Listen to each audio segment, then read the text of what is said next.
compañeros y compañeras. Estamos aquí una tarde más en la historia de cerca.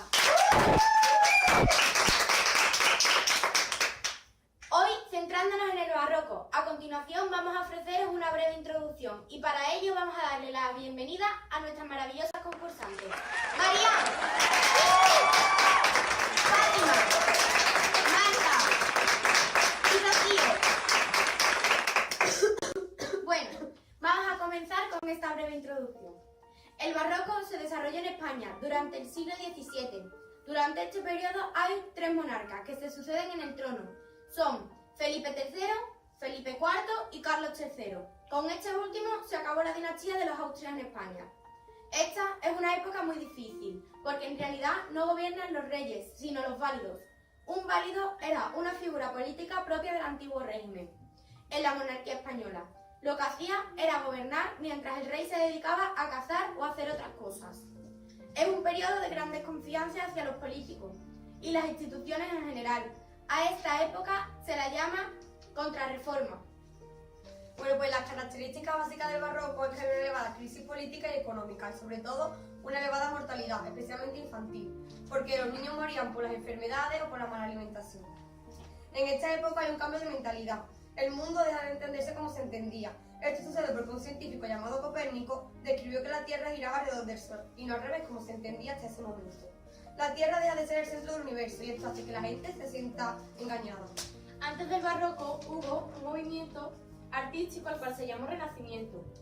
Durante el Renacimiento se crearon grandes obras de arte y hubo mucha riqueza. Cuando esto se agotó y se inició el barroco, los nobles trataron de seguir con la belleza llenándolo todo de cosas, a lo que se le llamó manierismo. En la época barroca la literatura se basa en la exageración, se usan comparaciones y metáforas atrevidas, el desengaño y el pesimismo trasciende a todo, y hay un empleo constante de la antítesis, que es la unión de dos elementos opuestos como lo religioso y lo mundano.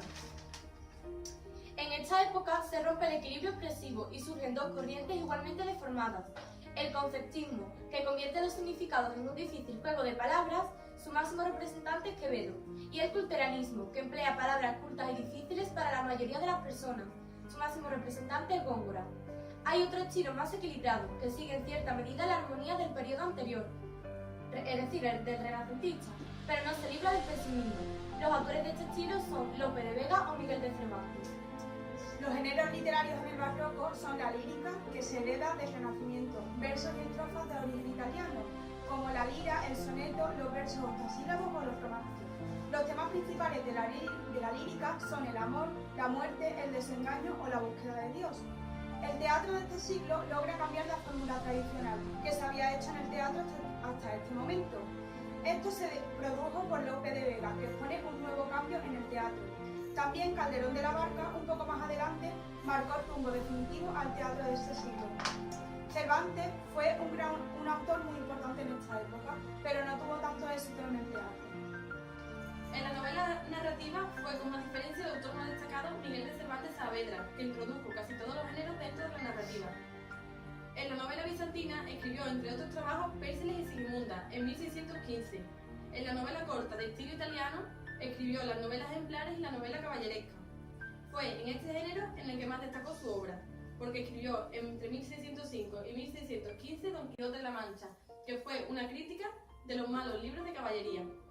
También hubieron otros géneros que cultivaron otros autores, como la novela picaresca, en la que destaca obras como Guzmán de Alfarache, de Mateo Alemán, o la segunda parte de La Salida de Tormes, de Mateo de Luna, o el romancero, en el que se trataban temas religiosos, mitológicos o pastoriles. Muy bien, vamos a dar comienzo a la ronda de preguntas para poner a prueba a nuestras concursantes sobre esta maravillosa época. La afortunada ganará una fantástica medalla barroca. ¡Comencemos!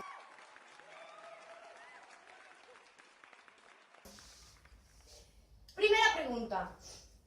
¿Cuáles son las características del barroco? Esperarse que yo diga que... ¿Cuáles son las características del barroco? ¡Tiempo! Rocío, pesimismo, desengaño, preocupación por el paso del tiempo e ideales renacentistas. ¡Muy bien! Bien, Segunda pregunta. ¿Cómo se siente el hombre del barroco? ¿Tiempo? Tiene desconfianza del mundo, él siente ansias de lo infinito entre un mundo de luces y sombras. Bueno. Bien, vamos a dar paso a la tercera pregunta y para ello vamos a comenzar con una breve introducción sobre esta. La Compañía de Jesús era un colegio del barroco. El primer año de curso de arte se dedicaba por entero a la lógica, limitada a la dialéctica. El segundo curso al comentario de los libros de física de Aristóteles. Un paso de modernidad era añadir clases de matemáticas al curso de física y de ética. El tercer año de arte se dedicaba a la metafísica aristotélica. La siguiente pregunta es: ¿cuáles eran las características de la Compañía de Jesús? Tiempo. Se me olvidó. Pues la siguiente, Marian. Bueno, pues las características eran una filosofía educativa que pervade la totalidad de la propuesta educativa, un cuidado y seguimiento personal a cada uno de los alumnos, la búsqueda de la excelencia como nota distintiva de la educación jesuita, énfasis en un pensamiento crítico y una comunicación interpersonal afectiva, la búsqueda de una educación abierta e integral no cerrada a la especialización, y la última era una composición con la fe que construye la justicia. Muy bien.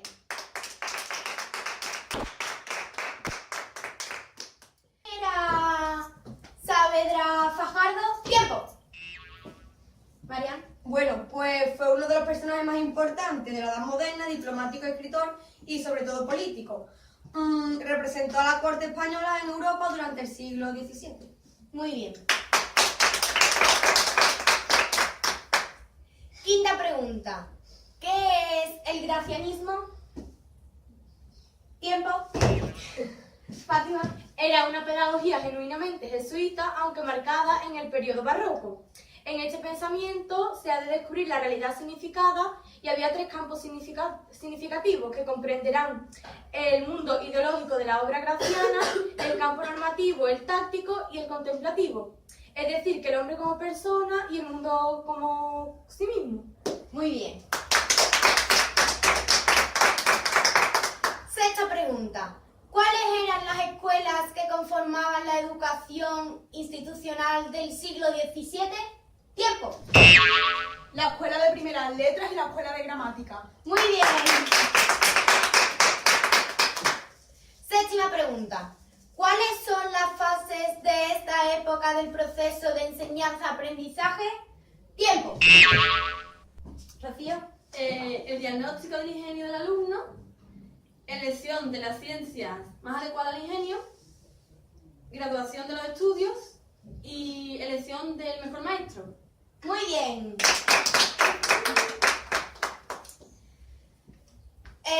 Octava pregunta. ¿Cuáles son los tres tipos de ingenio? Tiempo.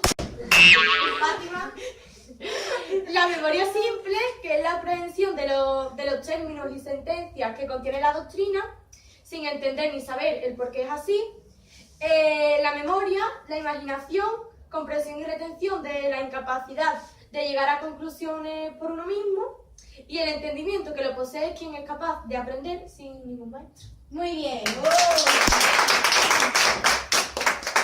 Y como tenemos un empate, por último, para terminar, nuestra ganadora será la que me haga un breve resumen sobre el trato de la educación en la España de la infancia. ¿Tiempo? Marta. Vamos a ver. Los niños y niñas tenían un trato con la madre desde el amamantamiento, que duraba entre los 2 y los 3 años. Los niños se educaban y aprendían a vivir por su propio aprendizaje, con el diario contacto con los adultos. Este aprendizaje social se basa básicamente en la experiencia. En el siglo más o menos XVIII, la Iglesia y el Estado hicieron un cargo en el sistema educativo. Entonces se desplazó la intimidad en lo que es el aula doméstico y se apartó a un marco en la escuela. Ante todo, se deseaba evitar la mala crianza del niño y sustituir el ambiente afectivo, que era el que se creaba con la madre, y se lo querían poner a un marco lo que es la escuela. Esto te estoy diciendo en el siglo XVI. Entre los años 7 y 12, el niño aprendía a leer y a escribir. Entonces, A contar también aprendí. ¿Sabes que la sabías tú? vamos, en conclusión, que la educación durante la infancia se recibía el trato desde el primer momento. Vamos, que el trabajo en la infancia no solía ser recompensado.